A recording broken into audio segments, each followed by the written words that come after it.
valley. Gilgal ಎಂಬತಕ್ಕಂತ ಒಂದು ಕಣಿವೆಯಲ್ಲಿ ಈ ಗಿದ್ಯೋನರನ್ನ ಯೆಹೋಶುವನು ಸಂಧಿಸಿದಾಗ And there the Gibeonites were attacked by 5 kings. ಇಲ್ಲಿ ನಾವು ನೋಡ್ತೇವೆ ಈ ಗಿದ್ಯೋನರು 5 ರಾಜ್ಯಗಳವರು ಇವರನ್ನ ಸುತ್ತುವರೆದಿದ್ರು. So immediately they sent word to Joshua telling that they are in danger and Joshua to come and save them.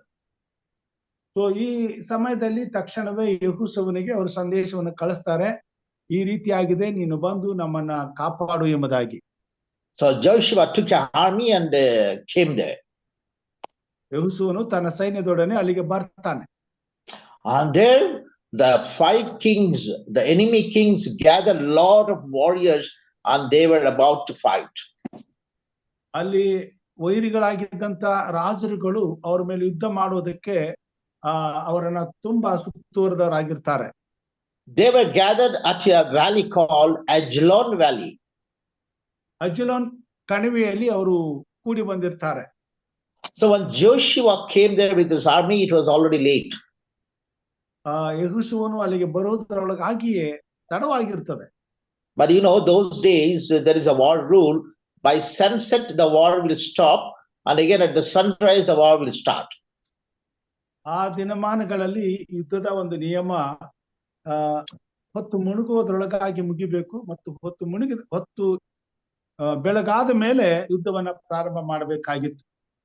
So Joshua's army and the enemy's army started fighting in Ajalon Valley. ಯೆಹೋಶುವನು ವೈರಿಗಳ ಜೊತೆಯಲ್ಲಿ ಯುದ್ಧ ಮಾಡುವುದಕ್ಕೆ ಆ ಒಂದು ಅಜಲೋನ್ ಕಣಿವೆಯಲ್ಲಿ ಪ್ರಾರಂಭ ಮಾಡಿದನು. And it was just coming in the evening and the war was not over. The enemies were the lot in number. ನಾವು ನೋಡ್ತೇವೆ ಅಲ್ಲಿ ಹೊತ್ತು ಮುಳುಗುವಾಗ್ತಾ ಬರ್ತದೆ, ಆಗ ವೈರಿಗಳು ಇನ್ನೂ ಬಹಳ ಜನರಿರ್ತಾರೆ. ಆ ಸಮಯದಲ್ಲಿ ಯೆಹೋಶುವನು ಪ್ರಾರ್ಥನೆ ಮಾಡ್ತಾನೆ. So he wanted to stop the sun. That means he wanted to prolong the day that he could fight with the enemies.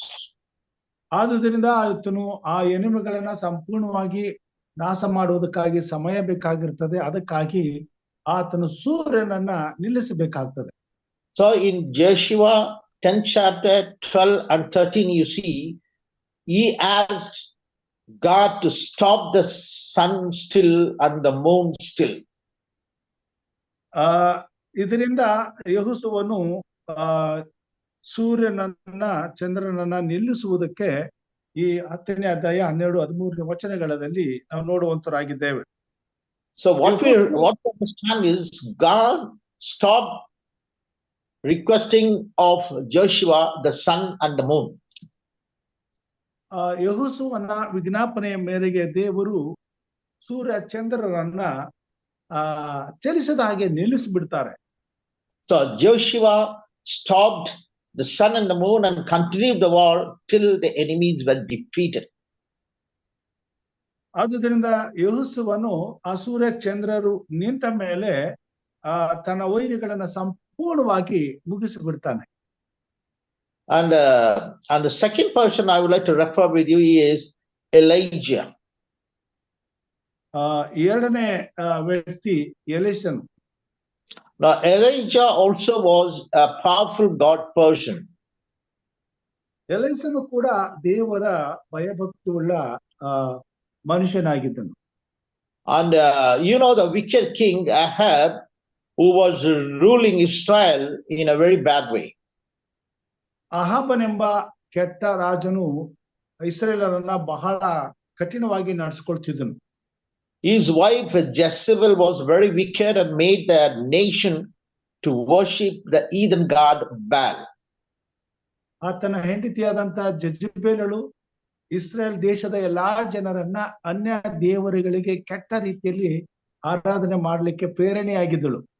So Elijah went there to warn them. ಎಲೀಷನು ಅವರಿಗೆ ಎಚ್ಚರಿಕೆಯನ್ನು ಕೊಡ್ಲಿಕ್ಕೆ ಹೋಗ್ತಾರೆ.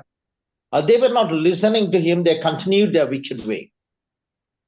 ಅವರ ಒಂದು ಅಸಹ್ಯವಾದಂತ ದುಷ್ಕೃತ್ಯಗಳನ್ನ ಅವರು ನಿಲ್ಲಿಸದೆ ಅವರು ಮುಂದುವರಿಸ್ತಾರೆ. So Elijah took a very drastic decision of cursing them. ಆದ್ರಿಂದ ಎಲೀಷನು ಒಂದು ಕಠಿಣವಾದಂತ ತೀರ್ಮಾನವನ್ನ ಅವರನ್ನ ಶಪಿಸುವುದಕ್ಕೆ ಮಾಡ್ತಕ್ಕಂಥವನಾಗಿದ್ದಾನೆ. When you go to 1 Kings 17th chapter, ಮೊದಲನೇ ಅರಸು 17ನೇ ಅಧ್ಯಾಯಕ್ಕೆ ನಾವು ಹೋದಾಗ the first verse says, ಅಲ್ಲಿ ಮೊದಲನೇ ವಚನ ಹೀಗೆ ಹೇಳ್ತದೆ, Elijah stopped the rain and the dew for 3.5 years. ಎಲೀಷನು 3.5 ವರ್ಷಗಳ ತನಕ ಮಳೆಯನ್ನು ಹಿಮವನ್ನು ಬೀಳದಾಗೆ ತಡೆದನು ಎಂಬುದಾಗಿ ನಾವು ನೋಡ್ತೇವೆ. And the Bible is in front of you. You can read and see. Elijah says, I say that the rain and the dew should stop. ಎಲೀಷನು ಈ ರೀತಿಯಾಗಿ ಹೇಳ್ತಾನೆ, ನಾನು ಸೂಚಿಸದ ಹೊರತು ಇಂದಿನಿಂದ ಕೆಲವು ವರ್ಷಗಳವರೆಗೆ ಮಳೆಯಾಗಲಿ ಮಂಜಾಗಲಿ ಬೀಳುವುದಿಲ್ಲ ಅಂದನು. So he stopped rain and dew for 3.5 years in Israel. 3.5 ವರ್ಷಗಳ ಕಾಲ ಮಳೆ ಆಗಲಿ ಮಂಜಾಗಲಿ ಬೀಳದಂತೆ ಆತನು ತಡೆದನು. So you find a lot of people who controlled and stopped the creation. ಅನೇಕರನ್ನ ನಾವು ನೋಡ್ತೇವೆ ದೇವರ ಸೃಷ್ಟಿಯನ್ನ ಹತೋಟಿಯಲ್ಲಿ ಇಟ್ಟುಕೊಳ್ಳುವಂತ ಪ್ರಯತ್ನವನ್ನ ಮಾಡುವಂತದ್ದನ್ನು.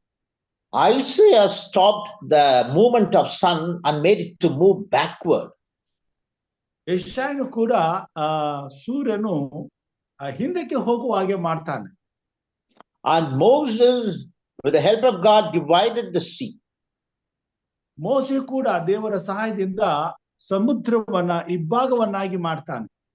And now we saw Joshua stopped the sun and moon, and Elijah stopped the rain. ನಾವು ನೋಡುವಾಗ ಯೆಹೋಶುವನು ಸೂರ್ಯ ಚಂದ್ರನ ನಿಲ್ಲಿಸ್ತಾನೆ, ಎಲೀಷನು ಮಳೆ ಮತ್ತು ಮಂಜನ ತಡಿತಾನೆ.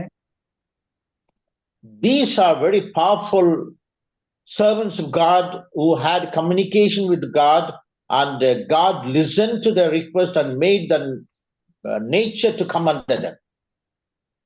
ಈ ಉನ್ನತವಾದಂತ ಶಕ್ತಿಶಾಲಿಗಳಾದಂತ ದೇವರ ಪುರುಷರ ಪ್ರಾರ್ಥನೆಗೆ ದೇವರು ದಯೆ ಇಟ್ಟು ಅವರ ಪರವಾಗಿ ನಿಂತು ಸೃಷ್ಟಿಯನ್ನ ಅವರ ಅಧೀನಕ್ಕೆ ತರ್ತಾರೆ. So they handle and stop the creation. ಹೀಗೆ ಅವರು ಸೃಷ್ಟಿಯನ್ನ ತಡೆಯುವಂತ ಪ್ರಯತ್ನವನ್ನ ಮಾಡ್ತಾರೆ.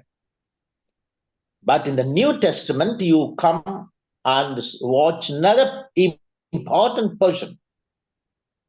ಹೊಸ ಒಡಂಬಡಿಕೆಯಲ್ಲಿ ಇನ್ನೊಬ್ಬ ಪ್ರಾಮುಖ್ಯವಾದಂತ ವ್ಯಕ್ತಿಯ ಬಗ್ಗೆ ನಾವು ಕಲಿತೇವೆ. He was not that great person.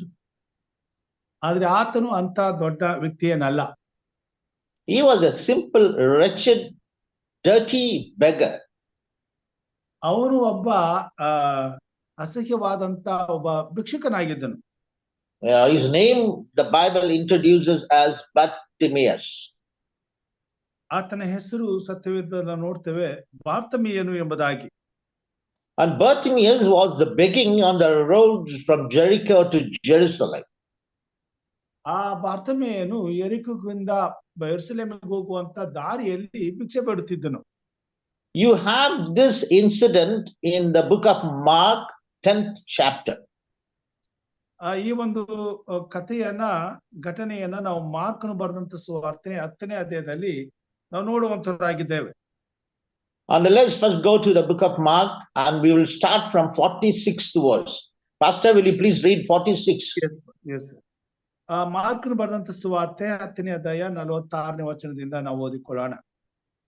ಆಮೇಲೆ ಅವರು ಯೆರಿಕೋವಿಗೆ ಬಂದರು. ಆತನು ಆತನ ಶಿಷ್ಯರು ಬಹು ಜನರ ಗುಂಪು ಆ ಊರಿನಿಂದ ಹೊರಟು ಹೋಗುತ್ತಿರುವಾಗ ತಿಮಾಯನ ಮಗನಾದ ಬಾರ್ತಿಮಾಯನು ದಾರಿಯ ಮಗ್ಗಲಲ್ಲಿ ಕೂತಿದ್ದನು. ಅವನು ಕುರುಡ ಭಿಕ್ಷಗಾರನು. ಈ ಮಾರ್ಗವಾಗಿ ಹೋಗುವವನು ನಜರೀತಿನ ಯೇಸುವೆಂದು ಅವನು ಕೇಳಿ, ದಾವೀದನ ಮಗನೇ, ದಾವೀದನ ಕುಮಾರನೇ, ಯೇಸುವೆ, ನನ್ನನ್ನು ಕರುಣಿಸು ಎಂದು ಕೂಗಿಕೊಳ್ಳುವುದಕ್ಕೆ ಪ್ರಾರಂಭಿಸಿದನು. ಅನೇಕರು ಸುಮ್ಮನಿರು ಎಂದು ಅವನನ್ನು ಗದರಿಸಲು ಅವನು ದಾವೀದನ ಕುಮಾರನೇ. 48. Okay. Now let's see this incident. ಇಲ್ಲಿ ಘಟನೆಯನ್ನ ನಾವು ನೋಡಿಕೊಳ್ಳೋಣ. Now, Jesus was traveling or walking from Jericho to Jerusalem. It was the Passover season. ಒಂದು ಪಸ್ಕಾ ಹಬ್ಬದ ಸಮಯದಲ್ಲಿ ಯೇಸು ಸ್ವಾಮಿ ಯೆರಿಕೋ ಪಟ್ಟಣದಿಂದ ಯೆರೂಸಲೇಮ್ ಪಟ್ಟಣಕ್ಕೆ ದಾರಿಯಲ್ಲಿ ನಡ್ಕೊಂಡು ಹೋಗ್ತಾ ಇರ್ತಾರೆ.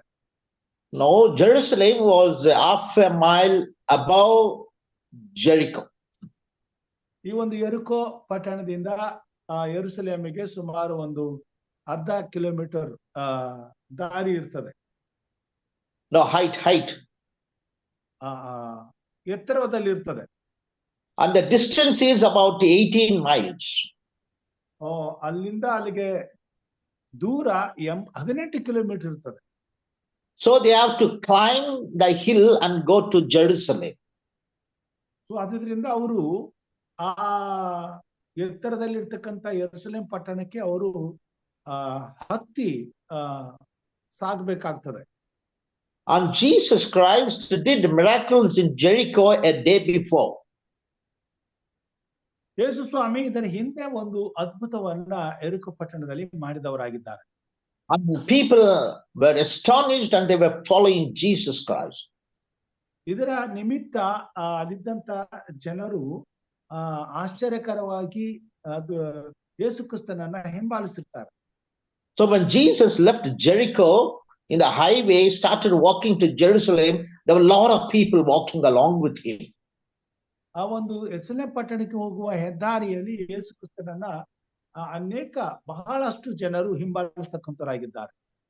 As usual, near the Jericho gate, there were a lot of beggars who were sitting and begging. ಸಾಮಾನ್ಯವಾಗಿ ಯೆರಿಕೋ ಪಟ್ಟಣದ ಸುತ್ತಲೂ ಅನೇಕ ಭಿಕ್ಷುಕಾರರು ಭಿಕ್ಷೆಗಾಗಿ ಕೂಡಿ ಬಂದಿರ್ತಾರೆ. And one was this poor man, Bartimaeus. ಅದರಲ್ಲಿ ಒಬ್ಬನು ಈ ಬಡ ಭಿಕ್ಷುಕನಾದಂತ ಬಾರ್ತಿಮೇಯನು. The Bible says, ಸತ್ಯವೇದ ಹೇಳ್ತದೆ, he heard that Jesus of Nazareth was walking that way. ನಜರೇತಿನ ಯೇಸು ಈ ಮಾರ್ಗದಲ್ಲಿ ಬರುತ್ತಿದ್ದಾನೆಂಬುದನ್ನು ಆತನಿಗೆ ಕೇಳ್ತಾನೆ. Probably this person was not able to walk, so he would have asked the people, why this much of rush is going around here? ಸಾಮಾನ್ಯವಾಗಿ ನೋಡ್ತೇವೆ, ಆತನಿಗೆ ನಡಿಲಿಕ್ಕೆ ಆಗದೆ ಇರೋದ್ರಿಂದ ಆತನ ಜನರನ್ನ ಕೇಳಿರ್ತಾನೆ, ಇಷ್ಟೊಂದು ಜನರು ಯಾಕೆ ಮಾರ್ಗವಾಗಿ ಹೋಗ್ತಿದ್ದಾರೆ ಎಂಬುದಾಗಿ ಯಾರನ್ನಾದ್ರೂ ಕೇಳಿರ್ತಾನೆ. And those people said, Jesus of Nazareth is walking here. ಆ ಸಮಯದಲ್ಲಿ ಜನರು ನಜರೇತಿನ ಯೇಸು ಹೋಗ್ತಾ ಇದ್ದಾರೆ ಎಂಬುದಾಗಿ ಅವರು ಹೇಳ್ತಾರೆ. He would have probably heard the miracles what Jesus did in Jericho.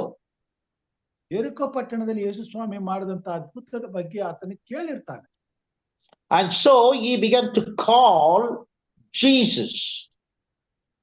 ಆದುದರಿಂದ ಆತನು ಯೇಸುವೆ ಯೇಸುವೆ ಎಂಬುದಾಗಿ ಕೂಗಲಿಕ್ಕೆ ಪ್ರಾರಂಭ ಮಾಡ್ತಾನೆ. But you have to note there, he heard that Jesus of Nazareth is walking, but he called, Son of David, have mercy on me. ಆದರೆ ಜನರು ನಜರೇತಿನ ಯೇಸು ಹೋಗುತ್ತಿದ್ದಾನೆ ಎಂಬುದಾಗಿ ಹೇಳಿದಾಗ್ಯೂ ಆತನು ಯೇಸು ಕ್ರಿಸ್ತನನ್ನ ದಾವೀದನ ಕುಮಾರನೇ ಎಂಬುದಾಗಿ ಕರೆಯುವಂತನಾಗಿದ್ದಾನೆ. You need to note, why did he call Son of David? ಆತನು ದಾವೀದನ ಮಗನ ಕುಮಾರನೇ ಎಂಬುದಾಗಿ ಯಾಕೆ ಕರೆದನು ಎಂಬುದಾಗಿ ನಾವು ತಿಳ್ಕೊಳ್ಬೇಕಾಗಿದೆ. Because he knew that Son of David is the Messiah. ಆತನಿಗೆ ಗೊತ್ತಿರ್ತದೆ ದಾವೀದನ ಕುಮಾರನು ಮಶಿಯನಾಗಿದ್ದಾನೆ ಎಂಬುದಾಗಿ.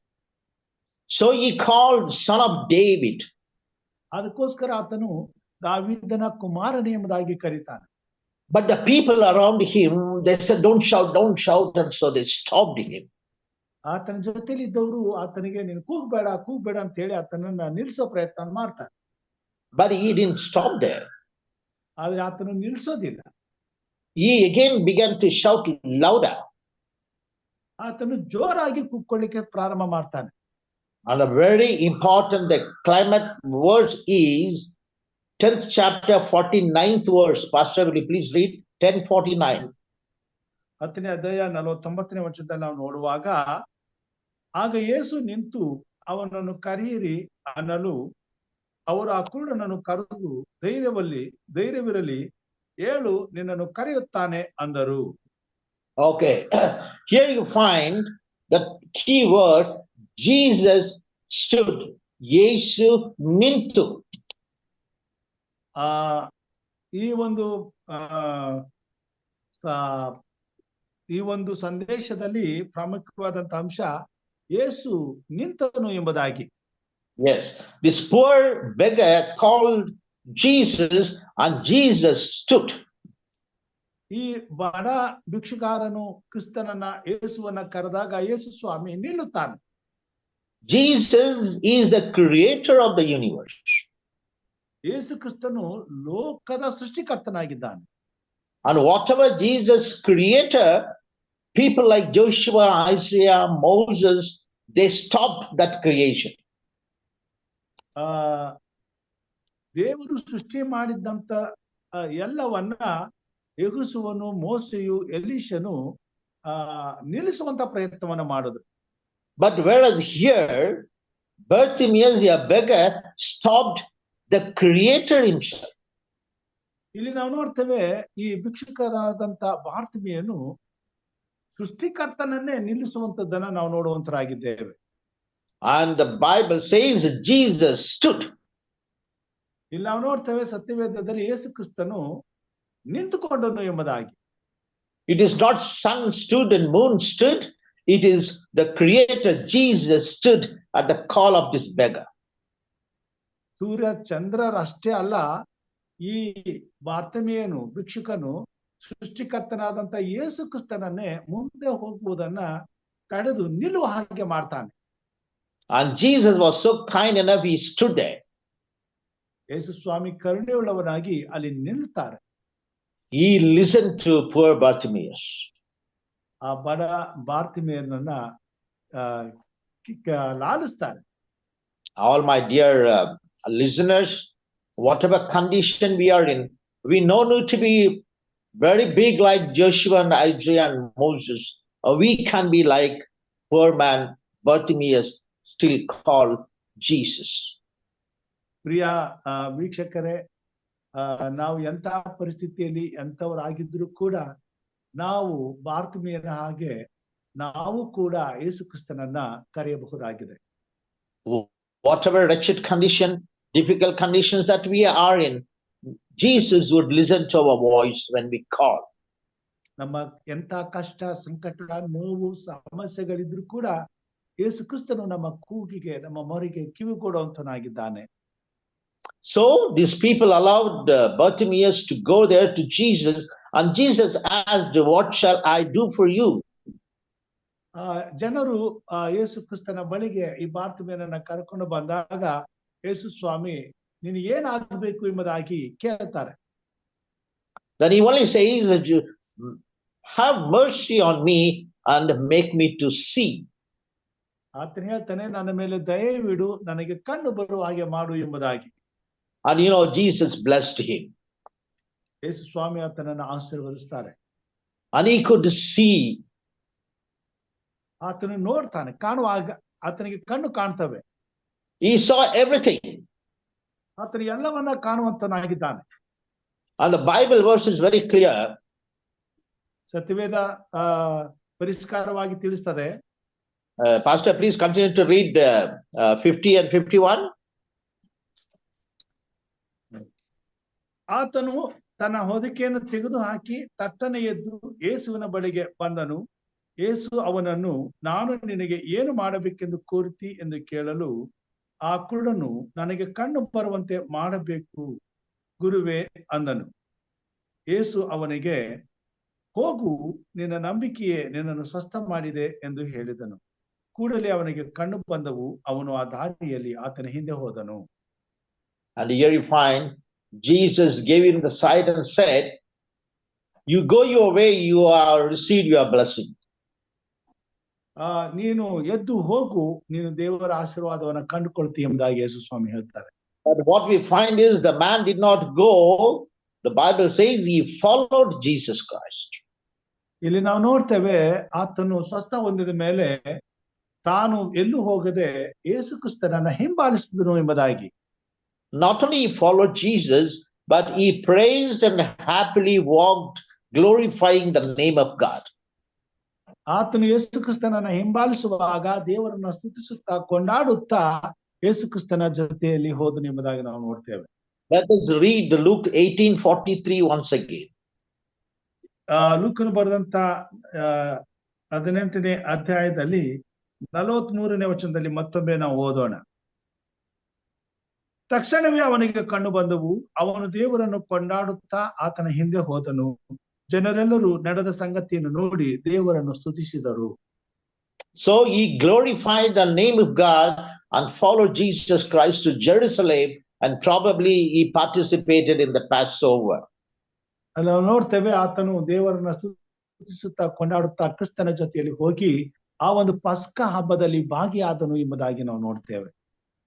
So the lesson what we understand by this is, ಈ ಒಂದು ಸಂದೇಶದ ಮುಖಾಂತರವಾಗಿ ಯಾವ ಪಾಠವನ್ನ ನಾವು ಕಲಿಯಬಹುದೆಂಬುದಾಗಿ ಹೇಳುವಾಗ, just like Bartimaeus, in whatever condition we have, ಬಾರ್ತಿಮೇಯನ ಹಾಗೆ ನಾವು ಎಂತ ಕಠಿಣವಾದ ಪರಿಸ್ಥಿತಿಯನ್ನ ಎದುರಿಸುತ್ತಿದ್ದರು, dirty with our sins, ನಮ್ಮ ಪಾಪಗಳ ನಿಮಿತ್ತ ಅಸಹ್ಯವಾಗಿದ್ದರು, and with all the dirty begging clothes we have, ಅಂತ ಒಂದು ಅಸಹ್ಯವಾದಂತ ಭಿಕ್ಷೆ ಬೇಡುವಂತ ಬಟ್ಟೆನ ಧರಿಸಿಕೊಂಡಂತ ಸ್ಥಿತಿ ನಮ್ಮ ಜೀವಿತವಾಗಿದ್ದರು, all the filthiness that we have in life, ನಮ್ಮ ಜೀವಿತದಲ್ಲಿರುವಂತ ಈ ಎಲ್ಲ ಅಸಹ್ಯವಾದ ಕಾರ್ಯಗಳಿದ್ದರು, still if you believe in Jesus and call him Son of David, I need mercy, ಇನ್ನೂ ಕೂಡ ಯೇಸು ಕ್ರಿಸ್ತನನ್ನ ದಾವೀದನ ಕುಮಾರನೇ ನೀನು ಕರುಣಿಸು ಎಂಬುದಾಗಿ ನಾವು ಕೂಗಿಕೊಳ್ಳುವುದಾದರೆ,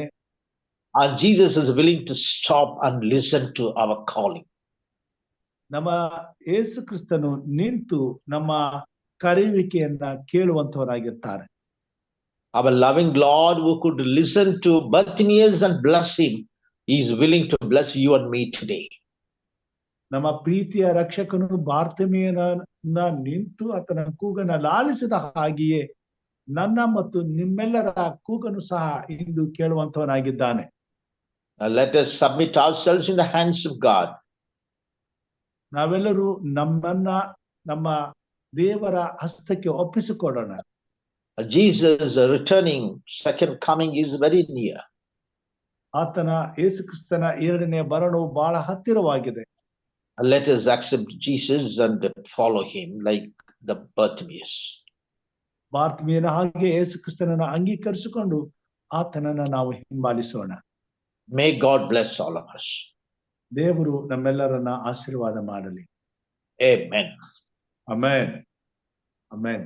ಥ್ಯಾಂಕ್ ಯು ಸರ್. ಉತ್ತಮವಾದಂತ ಸಂದೇಶಕ್ಕಾಗಿ ನಾನು ನಿಮಗೆ ವಂದನೆಗಳನ್ನ ಸಲ್ಲಿಸ್ತೇನೆ.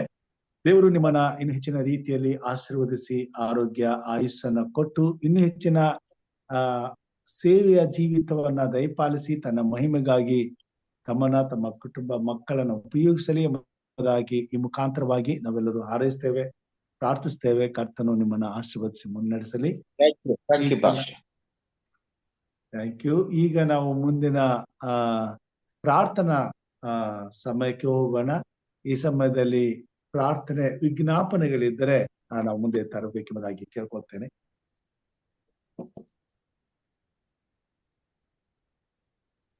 ಅನೇಕ ಪ್ರಾರ್ಥನೆ ವಿಜ್ಞಾಪನೆಗಳಿವೆ, ನಾನು ಅದನ್ನ ಹೇಳ್ತೇನೆ. ಈ ಸಮಯದಲ್ಲಿ ನಮ್ಮ ಜೊತೆಯಲ್ಲಿ ಪ್ರಾರ್ಥನೆಯನ್ನ ಮಾಡುವುದಕ್ಕಾಗಿ ಪಾಸ್ಟರ್ ಅಮಿತ್ ಇದ್ದೀರಾ? ಪಾಸ್ಟರ್ ಅಮಿತ್ ಇದ್ದೀರಾ? ಓಕೆ, ಅವ್ರು ಇರ್ಲಿಕ್ಕಿಲ್ಲ.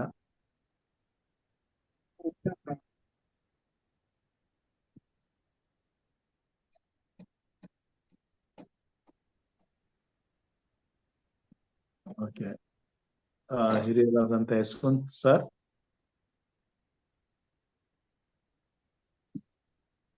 ಇದ್ದೀರಾ?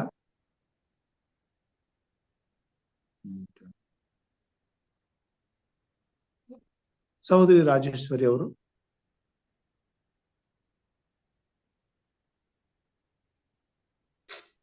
Okay, good morning master. Good morning. Good morning. ಪ್ರಾರ್ಥನೆ ಮಾಡಿ. ವಿಜ್ಞಾಪನೆಗಳಿವೆ. ಮೈಸೂರು ಸಭೆಯ ಸ್ಯಾಮಲಮ್ಮ ಅವ್ರಿಗೋಸ್ಕರ ಪ್ರಾರ್ಥನೆ ಮಾಡಬೇಕು. ಪ್ರಕಾಶ್ ಅವರು ಕಣ್ಣು ಕಳ್ಕೊಂಡಿದ್ದಾರೆ, ಅವ್ರಿಗೋಸ್ಕರ ಪ್ರಾರ್ಥನೆ ಮಾಡಬೇಕು. ಮತ್ತು ಗಾಯತ್ರಿ ಮತ್ತು ಸಹೋದರಿ ಮೇಘನ ಅವ್ರಿಗೋಸ್ಕರ ಪ್ರಾರ್ಥನೆ ಮಾಡಬೇಕು.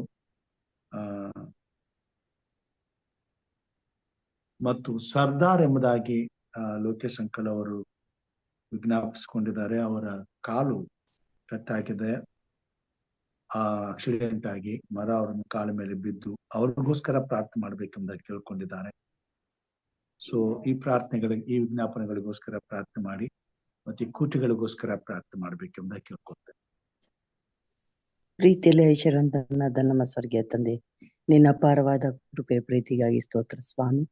ರಾತ್ರಿ ಎಲ್ಲ ಸುಖವಾದ ನಿದ್ರೆ ಕೊಟ್ಟು ಅರುಣೋದಯದಲ್ಲಿ ಎಚ್ಚರವಾಗಿದ್ದು ಪ್ರಾರ್ಥಿಸಿರಿ ಎಂಬ ಈ ಪ್ರಾರ್ಥನೆ ಕೂಟದಲ್ಲಿ ನಮ್ಮನ್ನೆಲ್ಲ ಎಚ್ಚರವಾಗಿದ್ದು ಸ್ವಾಮಿ ಸರಿಯಾದ ಸಮಯಕ್ಕೆ ನಿನ್ನನ್ನು ಆರಾಧಿಸಲು, ಕೊಂಡಾಡಲು, ಸ್ತುತಿ ಸ್ತೋತ್ರ ಹೇಳಲು, ವಾಕ್ಯ ಧ್ಯಾನ ಮಾಡುವಂತ ಈ ಮಹಾಭಾಗ್ಯ ನಮ್ಮ ಜೀವಿತದಲ್ಲಿ ಅನುಗ್ರಹಿಸಿದಿ ಸ್ತೋತ್ರ. ನಮ್ಮದೇನು ಅಲ್ಲ, ಸರ್ವವು ನೀ ಕೊಟ್ಟ ದಾನ. ಆ ನಿನ್ನ ಪವಿತ್ರವಾದ ಕೃಪೆಗಾಗಿ ಸ್ತೋತ್ರ ಹೇಳುತ್ತೇವೆ ಸ್ವಾಮಿ. ಈ ಪವಿತ್ರ ಸಮಯದಲ್ಲಿ ನಮ್ಮ ಜೀವಿತದ ಮೊದಲನೇ ಸ್ಥಾನ ನಿನಗಾಗಿ ಮುಡುಪಾಗಿಟ್ಟು ಸ್ವಾಮಿ, ಮುಂದಿನ ಕೆಲಸಕ್ಕೆ ನಾವು ತೆರಳುವಾಗ ನಿನ್ನ ಪವಿತ್ರಾತ್ಮನ ಕೃಪೆ, ಕರುಣೆ, ದಯ ತೋರಿಸು ಸ್ವಾಮಿ. ತಂದೆಯಾದ ದೇವ್ರೆ, ನಾವು ಉಳಿದಿರುವುದು ಯೆಹೋವನ ಕರುಣೆ, ಆತನ ಕೃಪಾವರಗಳು ನಿಂತು ಹೋಗುವು ಎಂಬುದಾಗಿ ನಿನ್ನ ಕೃಪೆ ಕರುಣೆಯಿಂದ ನಾವು ಈ ಲೋಕದಲ್ಲಿ ಜೀವಿಸುತ್ತಿದ್ದೇವೆ ಸ್ವಾಮಿ. ಅದಕ್ಕಾಗಿ ದಾವೀದನು ಹೇಳುವ ರೀತಿಯಲ್ಲಿ ಶ್ವಾಸ ಬಿಡುವುದೆಲ್ಲವೂ ಯೆಹೋವನನ್ನು ಸ್ತುತಿಸಲಿ ಎಂಬುದಾಗಿ ಕರ್ತನೆ, ಇವತ್ತು ನೀನು ಬಾರ್ತಿಮಾಯನ ಕೂಗನ್ನು ಕೇಳಿದ್ಯಲ್ಲ, ನಮಗೂ ಕೇಳು ಸ್ವಾಮಿ. ಯೇಸುವೆ, ಗುರುವೇ, ದಾವೀದ ಕುಮಾರನೇ, ನಮ್ಮನ್ನು ಕರುಣಿಸಪ್ಪ, ನಮ್ಮ ಪಾಪ ಅಪರಾಧಗಳನ್ನು ಕ್ಷಮಿಸು.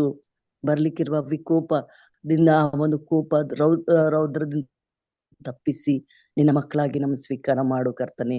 ತಂದೆ ಆದ ದೇವ್ರೆ, ಅಂತ್ಯ ದಿನಮಾನಗಳಲ್ಲಿ ಜೀವಿಸ್ತಾ ಇದ್ದೇವೆ ಸ್ವಾಮಿ. ನಿನ್ನ ಕೃಪೆ, ನಿನ್ನ ದಯ ನಮಗೆ ಬೇಕು ಕರ್ತನೆ. ಸ್ವಾಮಿ, ನಾವು ಹೆಜ್ಜೆಗೂ ನಿನ್ನ ವಾಕ್ಯವನ್ನೇ ಮೆಲುಕು ಹಾಕುತ್ತಾ ನಿನ್ನ ಹೆಜ್ಜೆ ಜಾಡಿಯಲ್ಲಿ ನಾವು ನಡಿಲಿಕ್ಕೆ ಆಗುವಂತೆ ನಿನ್ನ ಆತ್ಮನ ಬಲ, ಶಕ್ತಿ, ಸಾಮರ್ಥ್ಯ ನೀಡು. ಎಚ್ಚರವಾಗಿದ್ದು ಪ್ರಾರ್ಥಿಸಿರಿ. ಈ ಪ್ರಾರ್ಥನೆ ಕೂಟ ನಡ್ಸ್ಕೊಂಡು ಹೋಗ್ತಕ್ಕಂತ ಬೋಧಕರಾದ ಎಂ ರಾಜ್ ಅವ್ರನ್ನ ಆಶೀರ್ವಾದ ಮಾಡಪ್ಪ, ಅವ್ರ ಸೇವೆನ ಆಶೀರ್ವಾದ ಮಾಡಪ್ಪ ಕರ್ತನೆ. ಹಗಲು ರಾತ್ರಿ ಸೇವೆಗಾಗಿ ಅನೇಕ ಕಡೆ ಸ್ವಾಮಿ ಸಂದರ್ಶಿಸಿ ಕೇಳಿ ಸ್ವಾಮಿ, ಈ ಒಂದು ಸೇವೆಯನ್ನು ಮುಂದುವರಿಸಲಿಕ್ಕೆ ಅವರಿಗೆ ಹರಸಾಹಸ ಮಾಡ್ತಿರುವಾಗ ನಿನ್ನ ಬಲ, ಶಕ್ತಿ, ಸಾಮರ್ಥ್ಯ, ಜ್ಞಾನ, ವಿವೇಕ ಕೊಟ್ಟು ನಡೆಸು ಸ್ವಾಮಿ. ಅವರ ಕುಟುಂಬ, ಮಕ್ಕಳನ್ನು, ಮೊಮ್ಮಕ್ಕಳನ್ನು, ಸೊಸೆಂದಿರನ್ನ ಆಶೀರ್ವಾದ ಮಾಡು ಸ್ವಾಮಿ. ಕರ್ತನೆ, ಈ ಸೇವೆ ಯಾವತ್ತಿಗೂ ಹಿಂಗೆ ಬೆಳೆಯುವಂತೆ, ಮುಂದುವರಿಯುವಂತೆ ನೀನು ಮಾಡು ಕರ್ತನೆ. ದುಷ್ಟ ಸೈತಾನು ಯಾವ ವಿಧದಲ್ಲೂ ಸ್ವಾಮಿ ಈ ಒಂದು ಕಾರ್ಯ ನಿಲ್ಲಿಸದಂತೆ ನೀನು ಮುಂದುವರಿಸಲಿಕ್ಕೆ ಬೇಕಾದಂತ ಎಲ್ಲಾ ರೀತಿಯ ಸಹಾಯ ನೀನು ಕೊಟ್ಟು ನಡೆಸು.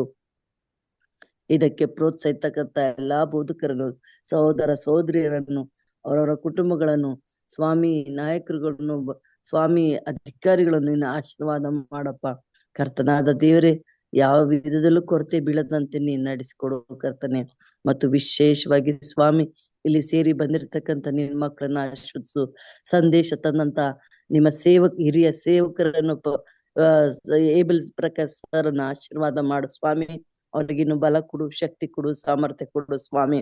ತಂದೆ ಆ ದೇವರೇ, ಅವ್ರ ಸೇವೆ ನಿನ್ನ ಆಶೀರ್ವಾದ ಮಾಡು. ಅವರ ಕುಟುಂಬ, ಮಕ್ಕಳನ್ನ ಆಶೀರ್ವಾದ ಮಾಡು ಕರ್ತನೆ. ಹೀಗೆ ಅವರ ಸ್ವಾಮಿ ನಿನ್ನ ಸಂದೇಶದ ಮೂಲಕ ನಮ್ಮೆಲ್ಲರ ಆತ್ಮದ ಆ ಕಣ್ಗಳನ್ನು ತೆರೆಯುವಂತೆ ನೀನು ಮಾಡಿದ್ದಿ ಸ್ತೋತ್ರ ಸ್ವಾಮಿ. ನಿಜವಾಗ್ಲು ಕರ್ತನೆ, ಎಂತ ಪರಿಸ್ಥಿತಿಯಲ್ಲೂ ನಾವು ಒಂದ್ ವೇಳೆ ನೀವು ನನ್ನನ್ನು ಕೇಳಿರಿ ನಾನು ನಿಮ್ಗೆ ಸದುತ್ತರ ಕೊಡುತ್ತೆ ಅಂತ ಹೇಳಿದೆಯಲ್ಲ ಸ್ವಾಮಿ. ಸೊ ಬಾರ್ತಿಮಾಯನು ತನಗ್ ಬೇಕಾದದನ್ನು ಅವನು ಕೇಳಿರುವಾಗ ಕರ್ತನೆ, ನೀನು ಅವನು ಕೇಳಿದಿ, ಸದುತ್ತರ ಕೊಟ್ಟಿದ್ದೀವಿ. ಕಂಡು ಬರುವಂತೆ ಆ ಒಂದು ನಿನ್ನ ಸೃಷ್ಟಿ ಸೈಯುವಂತ ಭಾಗ್ಯ ನೀಡಿದ್ದಿ ದೇವ್ರೆ. ಅಂತ ಅದ್ಭುತ ಮಾಡುವ ಸರ್ವಶಕ್ತನು ನೀನಿದ್ದಿ ಪ್ರಭು. ನೀನು ಕೋಟಿ ಸ್ತೋತ್ರ ಹೇಳುತ್ತೇವೆ ಸ್ವಾಮಿ. ಕರ್ತನಾದ ದೇವ್ರೆ, ಇಲ್ಲಿ ಸೇರಿ ಬಂದಿರ್ತಕ್ಕಂತೆಲ್ಲ ನಿನ್ನ ಪ್ರಿಯರನ್ನ ಆಶೀರ್ವಾದ ಮಾಡು ಸ್ವಾಮಿ. ಪ್ರತಿಯೊಬ್ಬರಿಗೆ ಅವರವರ ಮನೋಭಾರದಿಂದ ಬಂದಿರುವಾಗ ಸ್ವಾಮಿ, ನೀನ್ ಅವರ ಆಶಾ ಆಕಾಂಕ್ಷೆಗಳು ನೆರವೇರಿಸ್ಕೊಡು.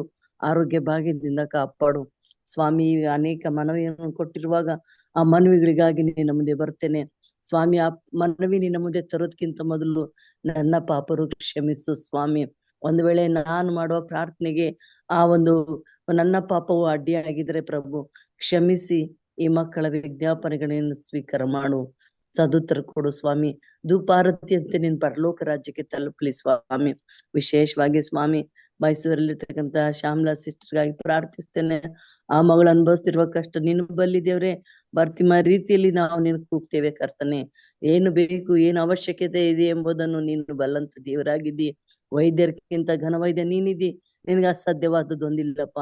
ಆ ಮಗಳನ್ನು ಮುಟ್ಟು ಸ್ವಸ್ಥ ಮಾಡು, ಆರೋಗ್ಯವನ್ನು ಅನುಗ್ರಹಿಸಿಕೊಡು ಸ್ವಾಮಿ.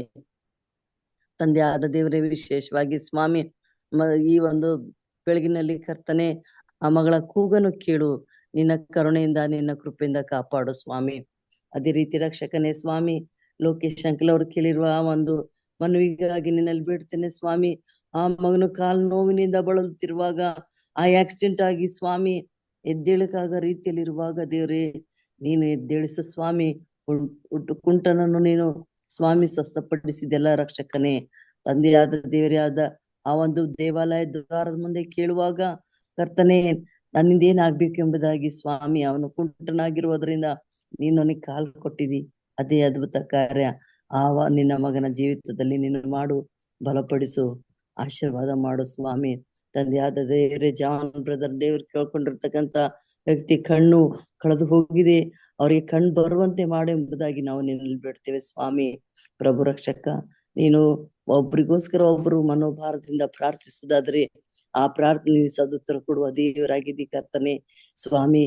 ಅದೇ ರೀತಿ ರಕ್ಷಕನೇ ಸ್ವಾಮಿ, ಸಹೋದರರ ಇನ್ನು 2 ಮನವಿಗಳಿಗಾಗಿ ನಾನು ನಿನ್ನಲ್ಲಿ ಬೇಡ್ತೇನೆ ಸ್ವಾಮಿ. ಆ ಮಕ್ಕಳನ್ನು ಕರುಣಿಸು, ಕೃಪೆ ತೋರಿಸು, ಅವರ ಕಷ್ಟಗಳಿಂದ ಬಿಡಿಸು ಕರ್ತನೆ. ನೀನು ಅದ್ಭುತ ದೇವರಿದ್ದಿ ಸ್ವಾಮಿ. ನೀನು ಮನ ಮರುಗುವ ದೇವರಿದ್ದಿ, ಕಣ್ಣೀರು ಒರೆಸುವ ದೇವರಿದ್ದಿ. ಕಷ್ಟಗಳಲ್ಲಿ, ನಿಮ್ಮ ದುಃಖಗಳಲ್ಲಿ ನಾನು ಸ್ವಲ್ಪವೂ ಸಂತೋಷ ಪಡೋದಿಲ್ಲ ಎಂಬುದಾಗಿ ಹೇಳಿದ್ದಿ. ನೀ ಎಲ್ಲದರ ವಿಷಯದಲ್ಲಿ ದೀರ್ಘ ಶಾಂತನಾಗಿದ್ದೀಯಪ್ಪ ಕರ್ತನೆ. ಅದರ ಉದ್ದೇಶಗಳು ನಿನಗೆ ಗೊತ್ತುಂಟು ಸ್ವಾಮಿ. ಆದರೆ ಬಿಡಿಸಿ ಕಾಪಾಡಿ ಮಹಿಮೆ ಹೊಂದತಕ್ಕಂಥ ದೇವರು ನೀನಾಗಿದ್ದಿ ಸ್ವಾಮಿ. ಅವರ ಸಂಕಟಗಳಿಂದ ಬಿಡಿಸು ಅವ್ರಿಗೆ ಸ್ವಾಮಿ. ನೀನೇ ನಿಜ ದೇವರೆಂಬುದು ತಿಳಿಸಿಕೊಡು. ಅವ್ರು ನಿನ್ಗೆ ಯಾವಾಗಲೂ ಕೃತಾರ್ಥರಾಗಿ ಸ್ತುತಿ ಸ್ತೋತ್ರ ಹೇಳುವರಾಗಿ ಜೀವಿಸ್ಲಿಕ್ಕೆ ಆಗುವಂತೆ ನಿನ್ನ ಕೃಪೆ ಅನುಗ್ರಹಿಸಿಕೊಡಪ್ಪ ಸ್ವಾಮಿ. ತಂದೆ ಆದ ದೇವರೇ, ಒಂದ್ ವೇಳೆ ನಾನು ಯಾರನ್ನಾದ್ರೂ ಮರ್ತಿದ್ರೆ ನನ್ಗೆ ಕ್ಷಮಿಸಪ್ಪ. ತಂದೆ ಆದ ದೇವರೇ, ಈ ಒಂದು ಬೆಳಗಿನಲ್ಲಿ ನಮ್ಮ ಕೆಲಸ ಕಾರ್ಯಗಳಿಗೆ ನಾವು ಹೋಗುವಾಗ ನಿನ್ನ ಆತ್ಮನ ಸಹಾಯ ಕೊಡು. ನಮ್ಮ ಶಾಲೆಗಳು, ನಮ್ಮ ಸಂಸ್ಥೆಗಳು ಸ್ವಾಮಿ, ನಮ್ಮ ಎಲ್ಲಾ ಸಭೆಗಳು, ನಮ್ಮ ಬೋಧಕರುಗಳನ್ನು ನಿನ್ನ ಕೈ ಕೊಡ್ತೇನೆ. ನಮ್ಮೆಲ್ಲಾ ಅಧಿಕಾರಿಗಳನ್ನು ಕೈ ಕೊಡ್ತೇನೆ ಸ್ವಾಮಿ. ಈ ಒಂದು ಬೀದರ್ ಪ್ರಾಂತದ ಒಂದು ಪರಿಸ್ಥಿತಿ ನೀನು ಬಲ್ಲವನಾಗಿದ್ದಿ ಕರ್ತನೆ. ಆರ್ಥಿಕ ಬಿಕ್ಕಟ್ಟಿನಿಂದ ಬಳಲುತ್ತಿರುವಾಗ ಕರ್ತನೆ ನಿನ್ನ ಕರುಣುಳ್ಳ ಕಣ್ಗಳನ್ನು ತೆರೆದು ನಿನ್ನ ಕೃಪಾ, ನಿನ್ನ ಪರಲೋಕದ ದ್ವಾರವನ್ನು ತೆಗೆದು ಸ್ವಾಮಿ ಈ ಪ್ರಾಂತಕ್ಕೆ ನಿನ್ನ ದಯೆ ತೋರಿಸು, ಕೃಪೆ ತೋರಿಸು. ಈ ಒಂದು ಆರ್ಥಿಕ ಬಿಕ್ಕಟ್ಟನ್ನು ಹೋಗಲಾಡಿಸು. ಯಾರ ಮುಖಾಂತರ ಇದನ್ನು ನುಸುಳಿ ಒಳಕ್ಕೆ ಬಂದಿದೆಯೋ ಅದನ್ನು ಶಮನ ಮಾಡಪ್ಪ. ಪ್ರಾರ್ಥನೆ ಆ ಒಂದು ರಿವೈವಲ್, ರಿಫಾರ್ಮೇಶನ್ ಉಕ್ಕಿ ಹರಿವಂತೆ ಮಾಡಪ್ಪ ಪ್ರಭುವೆ. ಈ ಒಂದು ಪ್ರಾಂತ್ಯದಲ್ಲಿ ಅಂತ ಭಕ್ತಿ ಬೆಳೆಸುವಂತ ನಿನ್ನ ಕೃಪೆನ ಅನುಗ್ರಹಿಸಿಕೊಡಪ್ಪ ಸ್ವಾಮಿ. ಕರ್ತನಾದ ದೇವರೇ, ನಿನಗೆ ಅಸಾಧ್ಯವಾದದಿಲ್ಲಪ್ಪ ಕರ್ತನೆ. ನೀನು ಅದ್ಭುತ ಮಾಡು, ನಿನ್ನ ಕೃಪೆ ತೋರಿಸು ಕರ್ತನಾದ ದೇವರೇ ಸ್ವಾಮಿ. ಈ ಒಂದು ಬೆಳಗಿನಲ್ಲಿ ರಕ್ಷಕ ಮತ್ತೊಂದು ಆವೃತ್ತಿ ನಮ್ಮೆಲ್ಲರನ್ನು ನಿನ್ನ ಕೈ ಕೊಡ್ತೇವೆ. ನನ್ನ ಪ್ರಾರ್ಥನೆ ವಿಜ್ಞಾಪನೆ ಸ್ವಾಮಿ ನಿನ್ನ ಪವಿತ್ರ ಪಾದದಲ್ಲಿಟ್ಟು ದೀನಳಾಗಿ ಅಡ್ಡ ಬಿದ್ದು ಬೇಡ್ತೇನೆ ಸ್ವಾಮಿ. ಆಮೇನ್, ಆಮೇನ್. ಪರಲೋಕದ ಪ್ರಾರ್ಥನೆ ಮಾಡಿಕೊಳ್ಳೋಣ. ಪರಲೋಕದಲ್ಲಿರುವ ನಮ್ಮ ತಂದೆಯೇ, ನಿನ್ನ ನಾಮವು ಪರಿಶುದ್ಧವೆಂದು ಎಣಿಸಲ್ಪಡಲಿ. ನಿನ್ನ ರಾಜ್ಯವು ಬರಲಿ. ನಿನ್ನ ಚಿತ್ತವು ಪರಲೋಕದಲ್ಲಿ ನೆರವೇರುವ ಪ್ರಕಾರ ಭೂಲೋಕದಲ್ಲಿಯೂ ನೆರವೇರಲಿ. ನಮ್ಮ ಅನುದಿನದ ಆಹಾರವನ್ನು ಈ ಹೊತ್ತು ನಮಗೆ ದಯಪಾಲಿಸಿಕೊಡು. ನಮಗೆ ತಪ್ಪು ಮಾಡಿದವರನ್ನು ನಾವು ಕ್ಷಮಿಸಿದಂತೆ ನಮ್ಮ ತಪ್ಪುಗಳನ್ನು ಕ್ಷಮಿಸು. ನಮ್ಮನ್ನು ಶೋಧನೆಯೊಳಗೆ ಸೇರಿಸದೆ ಕೇಡಿನಿಂದ ತಪ್ಪಿಸು. ಯಾಕೆಂದರೆ ರಾಜ್ಯವು, ಬಲವು, ಮಹಿಮೆಯು ಸದಾ ಕಾಲ ನಿನ್ನದೇ ಸ್ವಾಮಿ. ಆಮೇನ್.